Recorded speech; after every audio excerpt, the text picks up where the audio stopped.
Hello everybody, Namaste. Welcome back to my YouTube channel Job and Scholar. I'm Dr. Kamika Chaudhary and I'm an assistant professor in a government PG college. So कैसे हैं आप सब लोग? I just hope कि आप सब लोग बहुत अच्छे होंगे. मेरा टाइम बहुत अच्छा है क्योंकि मेरी समर ब्रेक चल रहे हैं अभी. तो currently I am enjoying my time at home only. तो आज आई जस्ट होप आप लोगों का भी टाइम बहुत अच्छा चल रहा हो. ठीक है, तो आज हम इस वीडियो में जिस वैकेंसी की बात करने वाले हैं वो वैकेंसी आई है आपकी Madhya Pradesh public service commission की तरफ से. ठीक है, तो वैकेंसी आई है आपकी फूड सेफ्टी ऑफिसर की वैकेंसी. ठीक है, इस वीडियो में इस वैकेंसी के बारे में हम सारे डिटेल्स जानने वाले हैं. तो आपसे मैं यही कहूंगी कि आप इस वीडियो को लास्ट तक देखिएगा. क्या क्या डिटेल्स हम जानने वाले हैं? हम जानने वाले हैं कि एजुकेशनल क्वालिफिकेशन क्या मांगी गई है, कौन कौन से ऐसे सब्जेक्ट हैं जो इस पोस्ट के लिए एलिजिबल हैं, एज क्राइटेरिया कितना रखा गया है, last date opening date of the application कितनी है, उसी के साथ साथ में आपका जो सिलेक्शन प्रोसीजर है वो क्या होगा. ठीक है, तो इस वीडियो में हम जितनी भी बेसिक डिटेल किसी भी वैकेंसी के बारे में किसी भी कैंडिडेट को या किसी भी एस्पिरेंट को पता होने चाहिए, वो सारे डिटेल्स आपको इस वीडियो में मिलने वाले हैं. तो चलिए वीडियो स्टार्ट करते हैं. स्टार्ट करने से पहले मैं एक और चीज़ बोलते हुए जाऊंगी कि अगर आप लोगों को ये वीडियो अच्छी लगती है, ठीक है, फ्रूटफुल लगती है, थोड़ी सी भी इम्पोर्टेंट लगती है, थोड़ा सा भी इस वीडियो का आपको रिक्वायरमेंट लगता है, आप मेरे चैनल को प्लीज़ सब्सक्राइब करके जाइए. एंड उसी के साथ साथ में अगर अपने लिए नहीं रेलिवेंट लगती है ये वीडियो, गलती से आपके फीड में जंप इन हो जाती है, तो अगर आपका कोई भी फ्रेंड है, आपका कोई भी कज़न है, आपका ब्रदर है, सिस्टर है, कोई भी नॉन ह्यूमन है जिसके लिए आपको लगता है कि हाँ ये वीडियो उस इंसान के लिए रेलिवेंट हो सकती है, तो kindly share this video to that particular person also. So this is my urge to please do this and last तक वीडियो देखिएगा. मैं कोशिश करूंगी कि कम से कम टाइम में जितने भी बेसिक डिटेल्स इस वैकेंसी के हैं वो मैं आपको इस वीडियो में बता के जाऊं. प्लस जितने भी लिंक्स होंगे डिस्क्रिप्शन बॉक्स एक बार चेक कर लीजिएगा, वहाँ पे आपको सारे लिंक्स मिल जाएंगे. उसी के साथ साथ में कोई भी क्वेश्चन, कोई भी क्वेरी बचेगी तो लास्ट में आप मुझे कमेंट करके भी पूछ सकते हैं कि भाई ये वाली प्रॉब्लम है जो मैंने एड्रेस नहीं करी है इस वीडियो में, तो प्लीज़ काइंडली आंसर वाली क्वेश्चन का आंसर भी. ठीक है, तो मैं कोशिश करूंगी कि आपके जितने भी कमेंट्स आते हैं उनके रिप्लाई कर सकूं. ठीक है, तो let us just start the video. क्या वैकेंसीज हैं क्या नहीं है. ठीक है, तो दिस इज योर एडवर्टाइजमेंट जिसमें आप देख सकते हैं मध्य प्रदेश लोक सेवा आयोग की तरफ से आपका एडवर्टाइजमेंट आया हुआ है. ठीक है, हिंदी में पूरा एडवर्टाइजमेंट है. जो लोग पढ़ सकते हैं वो पूरा पढ़ लीजिएगा, बाकी आप ट्रांसलेट भी कर सकते हैं जहाँ पे भी आपको कोई प्रॉब्लम आती है. ठीक है, नाम है फूड सेफ्टी ऑफिसर वैकेंसी का. एंड क्या है इसका विज्ञापन संख्या आपकी दी हुई है. आवेदन पत्र आमंत्रित किए गए हैं फूड सेफ्टी ऑफिसर के लिए. प्लस किस किस डेट से स्टार्ट हो गया आपका, 11/7/2025 से स्टार्ट हो गया है. एंड लास्ट डेट आपकी क्या हो गई है इस एडवर्टीजमेंट की या इस एप्लीकेशन फॉर्म को फिल करने की, वो है आपकी 10/8/2025 दोपहर के 12 बजे तक. ठीक है, आयु की जो गणना करनी है आपको 1 जनवरी 2026 के संदर्भ में ही की जाएगी. प्लस आपकी एज क्राइटेरिया के लिए आपका जो 10th का या हाई स्कूल का जो सर्टिफिकेट है वो ही आपका कंसीडर किया जाएगा. तो सबसे पहले हम देख लेते हैं कि कौन कौन से सब्जेक्ट में आपकी वैकेंसी आई है. ये सारे नंबर ऑफ वैकेंसी सबसे पहले हम चेक कर लेते हैं. तो अनरिजर्व की 14 वैकेंसीज हैं, एससी की 8 वैकेंसी है, एसटी की 17 वैकेंसी है, ओबीसी में 23 वैकेंसी है, ईडब्ल्यूएस में 5 वैकेंसी है. टोटल हो गई आपकी 67 वैकेंसीज. बाकी रिक्तियों में से मध्य प्रदेश के मूल निवासी महिला अभ्यर्थियों हेतु आरक्षित पदों की संख्या. ठीक है, ये आपकी जनरल है, ये आपकी जितने भी मध्य प्रदेश की महिलाएं हैं उनके लिए आरक्षित पदों की संख्या यहाँ पे है. भूतपूर्व सैनिकों के लिए जो भी आरक्षित पद हैं उनकी संख्या ये है. एंड मध्य प्रदेश के मूल निवासी दिव्यांग जनों के लिए ये नंबर ऑफ वैकेंसीज हैं. ठीक है, तो टोटल जितनी भी वैकेंसीज हैं they are your 67 in numbers. बाकी ये सारी वैकेंसीज आपकी यहाँ पे प्रेजेंट है. राइट, पद का विवरण एक बार हम देख लेते हैं. विभाग का नाम क्या है जहाँ पे आपका अपॉइंटमेंट होगा, वो है आपका लोक स्वास्थ्य एवं चिकित्सा शिक्षा विभाग. ठीक है, कैटेगरी क्या है, 3rd एग्जीक्यूटिव की कैटेगरी है. पद की स्थिति क्या है, स्थायी पद है यानी कि परमानेंट पोस्ट है ये. वेतनमान आपका कितना होगा, 36,200 रुपए से लेके 1,14,800 रुपए तक की आपकी क्या जाएगी, सैलरी इसमें जाएगी. ठीक है, आपका कर्तव्य क्या होगा, खाद्य सुरक्षा और मानक अधिनियम 2006 नियम 2011 में वर्णित कर्तव्यों का निर्वहन करना आपको होगा। ठीक है, तो ये अधिनियम आप पढ़ लेंगे एंड उसके अकॉर्डिंग ये आपकी जॉब रिस्पॉन्सिबिलिटीज यहाँ पे होगी। पद का नाम क्या है? पद का नाम है आपका food safety officer. And eligibility condition क्या है? अनिवार्य शैक्षणिक अर्हता। ठीक है, चलिए देख लेते हैं क्या क्या है शैक्षणिक अर्हता। अर्हता मतलब एलिजिबिलिटी, शैक्षणिक मतलब एजुकेशनल एलिजिबिलिटी। ठीक है, तो क्या है? एक तो आप किसी भी मान्यता प्राप्त विश्वविद्यालय से क्या होने चाहिए? या तो ग्रेजुएट हो आप या पोस्ट ग्रेजुएट हो। अगर आपने पीएचडी की है, डॉक्टरेट की उपाधि आपके पास है, तब भी आप लोग क्या हैं? एलिजिबल हैं इसमें। ठीक है, कौन कौन से आपके सब्जेक्ट्स है जिनमें आप एलिजिबल है? फूड टेक्नोलॉजी के जो सब्जेक्ट है वो इस कॉलम में दिए गए हैं एंड एग्रीकल्चर साइंस के जो सब्जेक्ट हैं वो इस कॉलम में दिए गए हैं।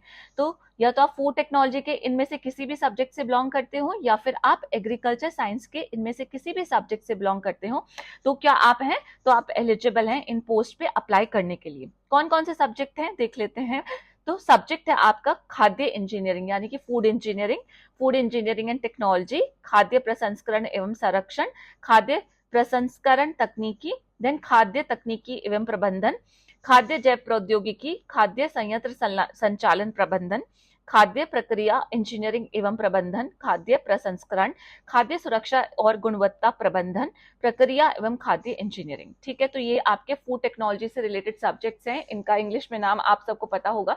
ठीक है, चेक कर लीजिएगा, जो भी इंग्लिश में नाम है आप ट्रांसलेट कर सकते हैं। कृषि विज्ञान में आपके पास है सबसे पहले एग्रीकल्चर, फिर agriculture engineering, biotechnology, dairy technology, fisheries हो गया आपके पास, फूड टेक्नोलॉजी हो गया। ठीक है, आपके पास न्यूट्रिशन हो गया, आपके पास हॉर्टिकल्चर हो गया। इसमें से आप किसी भी सब्जेक्ट से बिलोंग करते हैं, आपने ग्रेजुएशन किया है, पोस्ट ग्रेजुएशन किया है या आपने डॉक्टरेट की है, तो आप क्या है? एलिजिबल हैं। उसी के साथ साथ में कुछ डिग्रीज का नाम भी दिया गया है। ये डिग्रीज भी अगर आपने की है तो भी आप क्या है? एलिजिबल हैं। चाहे आपने bachelor of medicine and bachelor of surgery की है या फिर आपने बैचलर ऑफ डेंटल सर्जरी की है, bachelor of homeopathy medicine and surgery किया है, बैचलर ऑफ यूनानी मेडिसिन किया है, bachelor of Siddha medicine and surgery किया है, bachelor of Ayurvedic medicine and surgery किया है, या फिर आपने bachelor of Sowa Rigpa medicine and surgery किया है। तो ये है आपके एलिजिबल सब्जेक्ट्स जिसमें आपकी क्वालिफिकेशन यूजी, पीजी या पीएचडी कुछ भी हो तो आप क्या हो गए? एलिजिबल हो गए इसमें। ठीक है, एज लिमिट क्या है? आपकी एज जो है आप 21 साल से लेके 40 वर्ष तक की अगर आपकी आयु है तो आप क्या होंगे? एलिजिबल होंगे। ठीक है, बाकी जितना भी एज का रिलैक्सेशन होता है वो according to the Madhya Pradesh government के रूल्स, उसके अकॉर्डिंग ही आपका एज का रिलैक्सेशन इसमें दिया जाएगा। ठीक है, किस डेट को आपकी एज कैलकुलेट की जाएगी कि 1/1/2026 को आपकी एज क्या होगी, उसके अकॉर्डिंग आप क्या करेंगे? अपनी एज को कैलकुलेट कर लेंगे। ठीक है, मूविंग ऑन टू, इसमें चयन प्रक्रिया बताया गया है। चयन प्रक्रिया में बता देती हूँ आपको, आपका एक OMR बेस्ड एग्जामिनेशन होगा। ठीक है, रिटन एग्जामिनेशन होगा।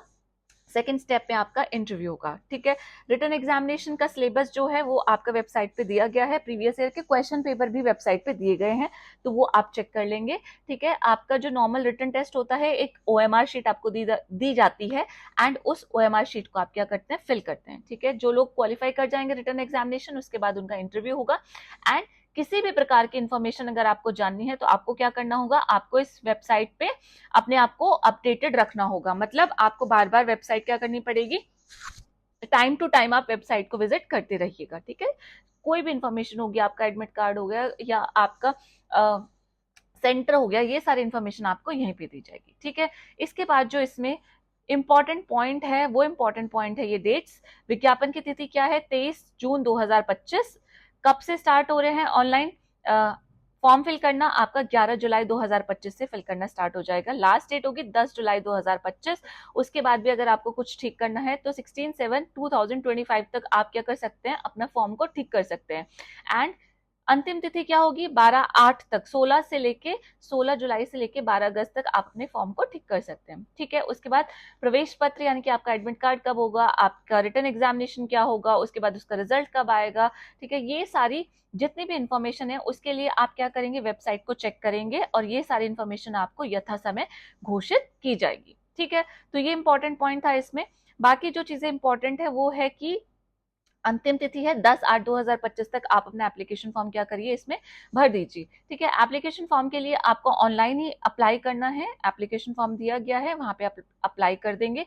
ये 2 वेबसाइट के नाम है, इन दोनों वेबसाइट को आप क्या करते रहेंगे? चेक करते रहेंगे, mppsc.mp.gov.in एंड mppsc.mp.gov www.ecom.gov.in, दोनों ही वेबसाइट का नाम एक ही है, ठीक है। तो 2 बार लिखा हुआ है।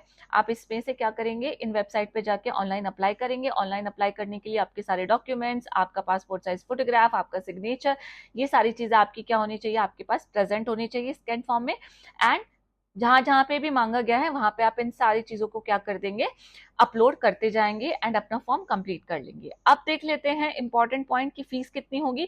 तो जितने भी मध्य प्रदेश के मूल निवासी हैं वो अनुसूचित जाति से बिलोंग करते हैं, अनुसूचित जनजाति से बिलोंग करते हैं, ओबीसी से, गैर क्रीमी लेयर, आर्थिक रूप से यानी कि ईडब्ल्यूएस कैटेगरी या फिर आप पीडब्ल्यू बीडी कैटेगरी से अगर बिलोंग करते हैं तो आपकी फीस होगी 250 रुपए की, ठीक है। अगर आप इससे बाहर हैं, इनमें से आप किसी भी कैटेगरी से बिलोंग नहीं करते हैं, तब आपको फीस कितनी पे करनी होगी, 500 रुपए की फीस आपको पे करनी होगी, ठीक है। ऑनलाइन ही आपको आवेदन पत्र भरना है। कोई भी परेशानी होती है उसका ये हेल्पलाइन नंबर दिया गया है, ये ईमेल आईडी दी गई है। यहाँ पे आप क्या करेंगे, अपनी जो भी परेशानी है उसको आराम से जाके पूछ सकते हैं, ठीक है। ये कुछ इंपॉर्टेंट पॉइंट्स थे इस फॉर्म के लिए जो हमने डिस्कस कर लिए हैं। बाकी नीचे इस एडवर्टाइजमेंट में दिया गया है कि ओएमआर शीट कैसी होगी, कैसे दिखती होगी, कैसे आपको फिल करनी होगी, ठीक है। आपका प्रवेश पत्र कब उपलब्ध होगा ये डेट नहीं बताई गई है, बट प्रवेश पत्र आपका वेबसाइट पे ही उपलब्ध हो जाएगा, डेट आपको वहीं पे पता चल जाएगी, आप वहीं से डाउनलोड कर सकते हैं, ठीक है। जो सेंटर होंगे आपके वो कहाँ कहाँ पे होंगे रिटर्न एग्जामिनेशन के लिए, इंदौर, भोपाल, जबलपुर तथा ग्वालियर, ठीक है। इन्हीं सेंटर्स पे आपकी परीक्षा कंडक्ट कराई जाएगी। तो ये था इस एडवर्टाइजमेंट के बारे में, इस जॉब के बारे में। एक बहुत अच्छी ऑफिसर यानी कि फूड सेफ्टी ऑफिसर की पोस्ट है। मैं आशा करती हूँ कि आप लोग इस पोस्ट के लिए अप्लाई करेंगे, ठीक है। कोई भी परेशानी होगी तो मुझे कमेंट करके जरूर पूछ लीजिएगा। एंड इसी तरीके की और वीडियो के साथ I will just meet you again, ठीक है। टिल देन अपना ध्यान रखिएगा एंड फिर से हम मिलते हैं। बाय बाय, टेक केयर, जय हिंद, नमस्ते।